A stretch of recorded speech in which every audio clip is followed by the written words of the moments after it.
Pessoal, vamos lá. Então, olha só. Forte abraço aí para vocês todos aí, beleza? Então, olha só, o pessoal lá do 7º ano é o seguinte.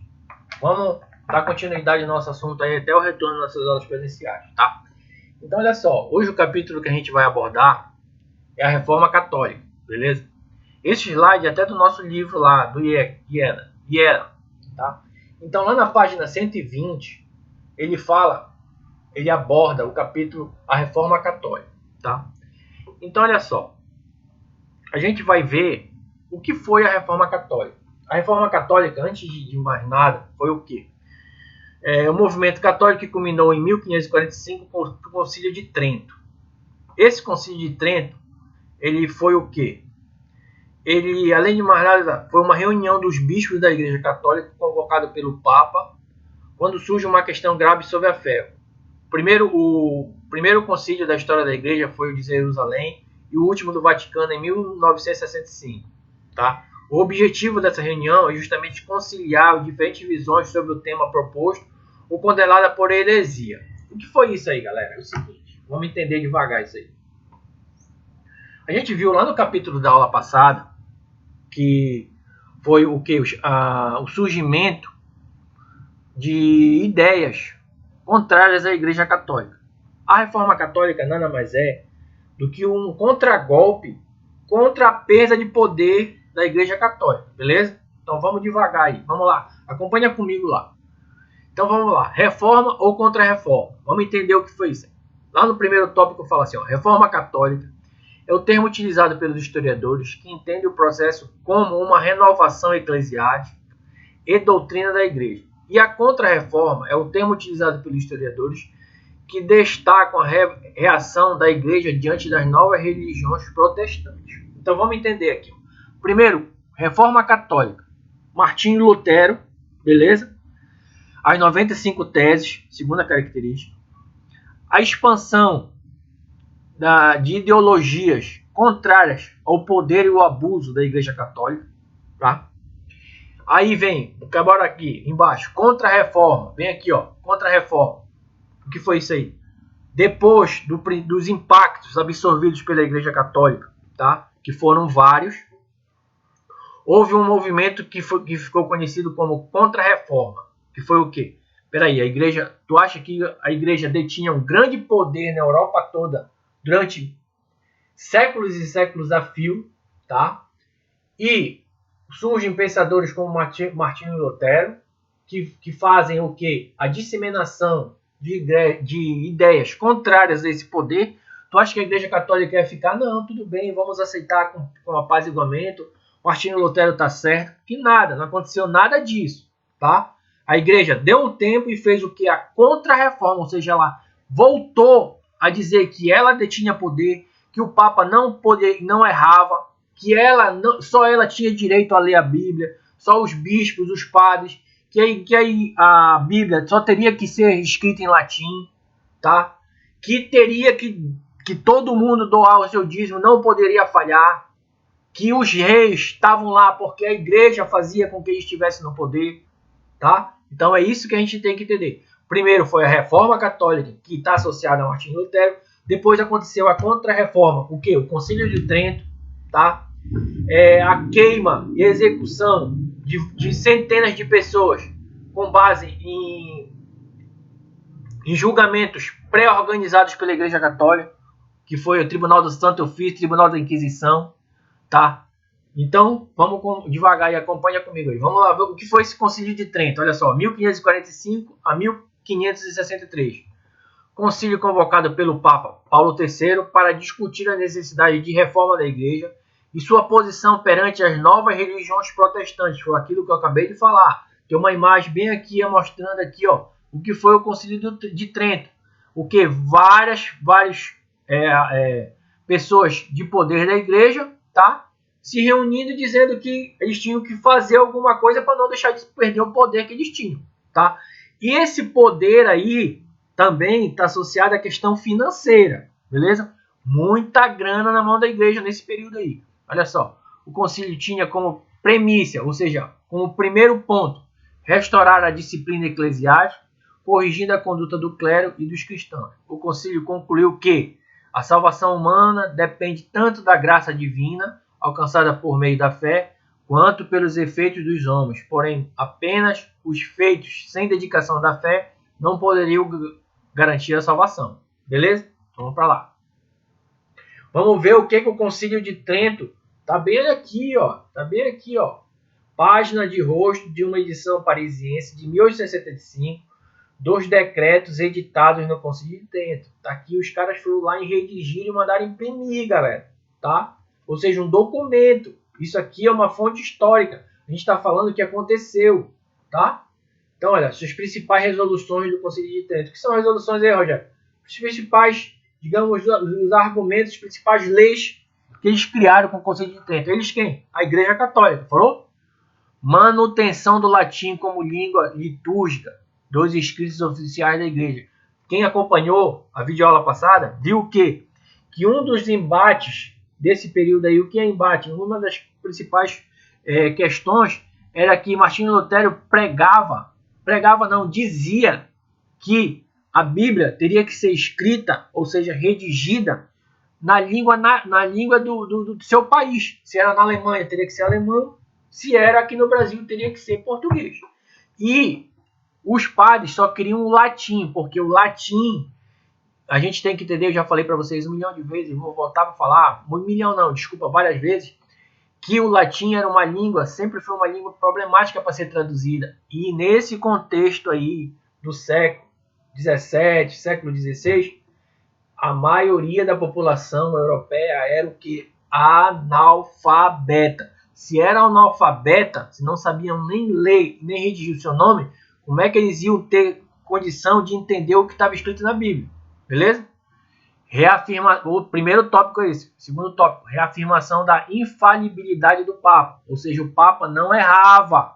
Se ele falasse que pau era pau, pedra era pedra. Se ele baixasse um decreto, uma lei, todos aqueles que regiam, que eram católicos, teriam que fazer o que o Papa falava. E não errava. Terceiro, reafirmação dos 7 sacramentos. Batismo, confirmação, o crisma, eucaristia, matrimônio, penitência, tá? Ordenação e extrema-unção. Beleza? Tudo bem até aí. Vamos lá. Terceiro, reafirmação da validade dos santos. Quarto, manutenção das imagens na igreja. Outro ponto muito debatido aqui, principalmente pelos protestantes. Eles não aceitavam que na igreja possuísse imagens. Tá? E a igreja teimava em botar imagem. Reafirmação da prática das indulgências, que, no entanto, não poderiam ser vendidas. Tá? Criação do índex. Proibido, ou seja, lista de livros proibidos. Aqui, de novo, a igreja afirmando que não era para ler os livros religiosos. Desaprovação da venda de cargos eclesiásticos, proibição da interpretação pessoal da escritura, bem aqui, ó. Interpretação cabia exclusivamente ao clero do papel do intermediário de Deus. Outras medidas da Reforma Católica. Criação da Companhia de Jesus, 1564. Todo mundo sabe que a Companhia de Jesus veio para cá, tá? Fazia a catequização dos indígenas. Atuação missionária na América. Possuía rígida doutrina, organização semelhante à militar, forte ação educativa por meio do colégio. Ou seja, a Companhia de Jesus tinha essas 4 características. Agora, vem o mais sério de todos. Restituição dos tribunais do Santo Ofício, a nossa amiga chamada Inquisição, órgão responsável por julgar atos dos católicos considerados contrários à fé, tá? Estados monárquicos católicos promoveriam a punição dos culpados com prisões, degredos e execuções. Galera, esse Tribunal do Santo Ofício aqui, eu já falei para vocês. O cara ou a mulher, o cara que não era considerado católico, ele nesse período aí ele começou a ser perseguido. As mulheres que fariam algumas práticas consideradas de bruxaria, na maioria das vezes, o que é a maioria, Rogério? 99% eram condenadas e queimadas em fogueiras em praça pública. Influência da Reforma Católica na cultura, condenação de algumas festas populares de origem ou como algum símbolo pagão, que era um carnaval. Expressão da fé por meio de obras artísticas com grande teor de dramaticidade. Aqui a gente está vendo aqui esse sistema aqui, que é a influência da Reforma Católica na cultura. A igreja e as monarquias, tá? O que tu tem que saber aqui é o seguinte: perda do poder da igreja diante das monarquias europeias desde o final da Idade Média. Alguns monarcas espanhóis conseguiram o direito de nomear bispos. Padroado real, vamos entender o que é isso aqui. Esse padroado real foi o seguinte: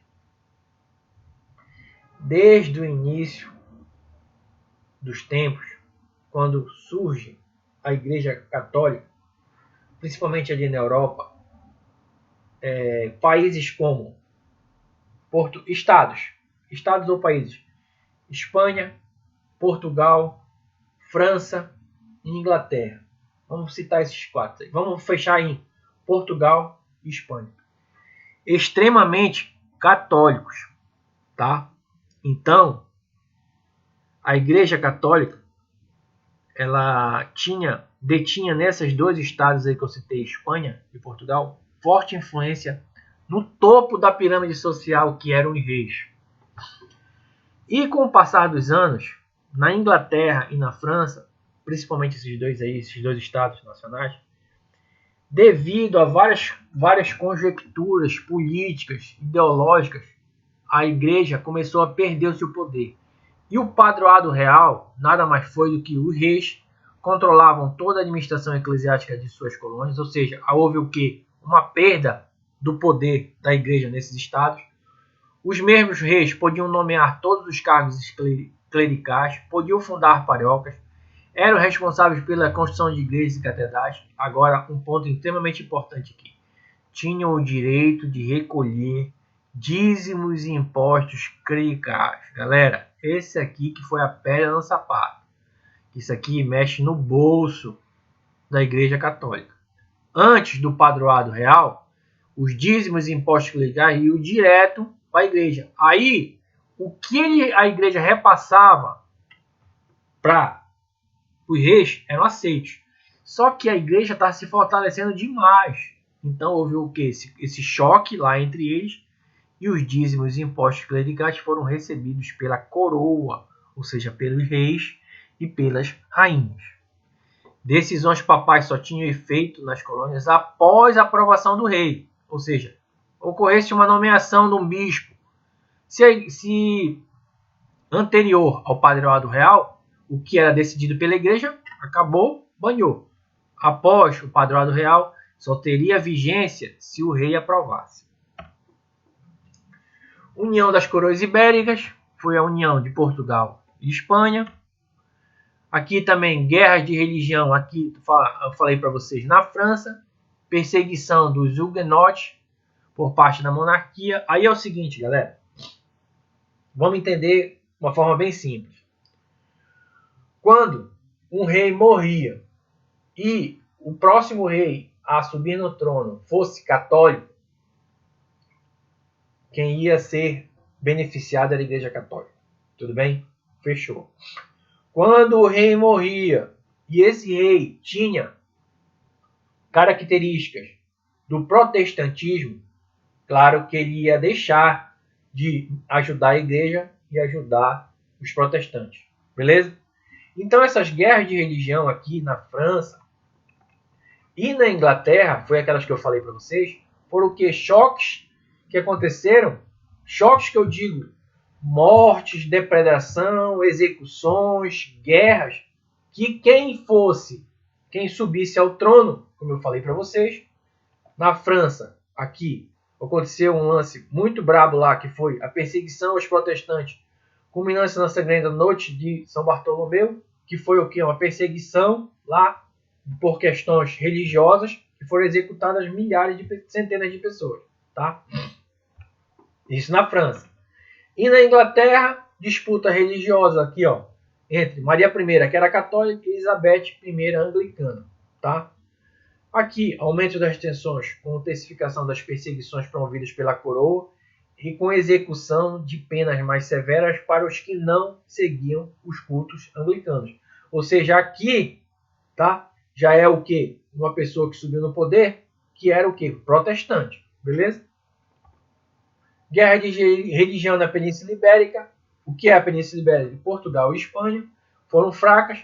Pouca influência de grupos protestantes na península. Os inimigos católicos na religião eram judeus e muçulmanos. Tá? Aqui na Península Ibérica, obrigatoriedade de conversão ao catolicismo e expulsão do rei. Guerra de Granada. Foi uma guerra entre muçulmanos e católicos.